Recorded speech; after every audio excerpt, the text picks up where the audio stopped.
അപ്പോൾ ആദ്യ കാലഘട്ടങ്ങളിലെ മനുഷ്യരുടെ ജീവിതവും അവരുപയോഗിച്ച ആയുധങ്ങളും അത് നമ്മൾ ആദ്യത്തെ ഒരു വീഡിയോയിൽ പറഞ്ഞു. നമ്മൾ രണ്ടാമത്തെ ഇതിൽ പേജ് നമ്പർ 8 അതിൽ ആദ്യത്തെ ക്വസ്റ്റ്യൻ എന്ന് പറയുന്നത് what could be the purpose for which humans in that period used such tools എന്നാണ്. എന്തൊക്കെ ആവശ്യങ്ങൾക്കായിരിക്കും, എന്തൊക്കെ ആവശ്യങ്ങളാണ് പർപ്പസ് ആവശ്യങ്ങളാണ് മനുഷ്യർക്കന്ന് ഈ ആയുധങ്ങൾ കൊണ്ട് അല്ലെങ്കിൽ ഉണ്ടായിരുന്നത്. എന്തൊക്കെ ആവശ്യങ്ങൾക്കാണ് ഈ ആയുധങ്ങൾ ടൂൾസ് ആയുധങ്ങൾ ഉപയോഗിച്ചിരുന്നത്?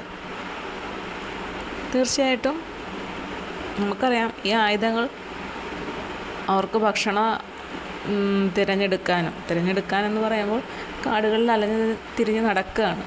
അപ്പോൾ ഭൂമിക്കിടയിൽ നിന്ന് കിഴങ്ങുകൾ എടുക്കാനും അല്ലെങ്കിൽ മറ്റെന്തെങ്കിലും വസ്തുക്കൾ കീറി മുറിക്കാനോ അല്ലെങ്കിൽ ഓരോരോ ഭാഗങ്ങളാക്കി മുറിച്ച് മാറ്റാനോ ഒക്കെ വേണ്ടിയിട്ടും എല്ലാത്തിനും അവർക്ക് ആയുധങ്ങൾ ഉണ്ടായിരുന്നു.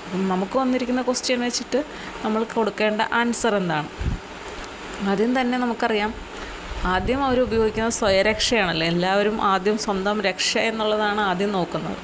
അപ്പം അവരാദ്യമായി ചിന്തിച്ചത് ഫോർ പ്രൊട്ടക്റ്റിംഗ് ദംസെൽസ് ഫ്രം ആനിമൽസിൽ നിന്ന് സംരക്ഷണം നേടുക എന്നുള്ളതായിരുന്നു അവരുടെ ആദ്യത്തെ ഉദ്ദേശം.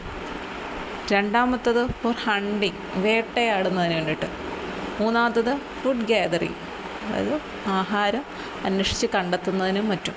അപ്പോൾ ഈ 3 കാര്യങ്ങൾക്കാണ് ഇത്തരത്തിൽ ഉള്ള കല്ലുകൊണ്ടുള്ള ആയുധങ്ങൾ അവർ ആദ്യകാലത്ത് ഉപയോഗിച്ചിരുന്നത് അല്ലേ. ഞാനിപ്പം പറയുകയാണെങ്കിൽ നമ്മളെ ഒരു പട്ടി കടിക്കാൻ വരുന്നു അല്ലെങ്കിൽ ഓടിക്കുന്നു എന്ന് തോന്നിക്കഴിഞ്ഞാൽ നമ്മൾ ഇച്ചിരി നേരം ഓടും, പിന്നെ അതിനെ എങ്ങനെ ചേർത്ത് നിർത്താം എന്ന് തീരുമാനിക്കും. അങ്ങനെ നമ്മൾ എന്ത് ചെയ്യും?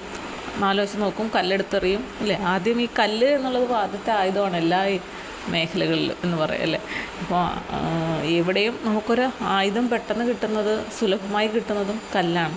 അപ്പോൾ ആ ഒരു കാലഘട്ടത്തിലും അതാ കല്ലായിരുന്നു അവർക്ക് ആദ്യമേ മനസ്സിലായത്. സ്ട്രോങ് ആയ കാര്യമാണ്, കട്ടിയുണ്ട്, ഉപയോഗിക്കാനും ഓരോരോ ആകൃതിയിലുള്ള കല്ലുകളുണ്ട്, അല്ലെങ്കിൽ വലിപ്പം കുറയ്ക്കാൻ പറ്റും. ഇങ്ങനെയൊക്കെ ഉള്ള ഓരോ കാര്യങ്ങൾ അവർ മനസ്സിലാക്കിയതുകൊണ്ട് തീർച്ചയായിട്ടും ഇന്നത്തെ മനുഷ്യർ ചിന്തിച്ചതുപോലെ അന്നത്തെ മനുഷ്യർ ചിന്തിച്ചിട്ടുണ്ട്. അതുകൊണ്ടാണ് കല്ലുകൊണ്ടുള്ള ആയുധങ്ങൾ അവർ നിർമ്മിച്ചെടുത്തത്. അപ്പോൾ ഈ ഒരു കാര്യമാണ് അതിൽ പ്രധാനമായിട്ടും നോക്കേണ്ടത്. എന്തൊക്കെയാണ് ഉത്തരവെന്ന് പറഞ്ഞാൽ ഒന്നുകൂടെ പറയാം. മൃഗങ്ങളിൽ നിന്ന് രക്ഷ നേടാൻ, അതായത് four protecting themselves from animals. രണ്ടാമത്തത് ഹണ്ടിങ്, വേട്ടയാടുക എന്നുള്ളത്. മൂന്നാമത്തത് ഫുഡ് ഗ്യാതറിങ്, ഫുഡ് കണ്ടെത്തുവാൻ വേണ്ടിയിട്ട്. 3 കാര്യങ്ങൾക്കാണ് അവർ കല്ലുകൾ കൊണ്ടുള്ള ആയുധങ്ങൾ ഉപയോഗിച്ചിരുന്നത്.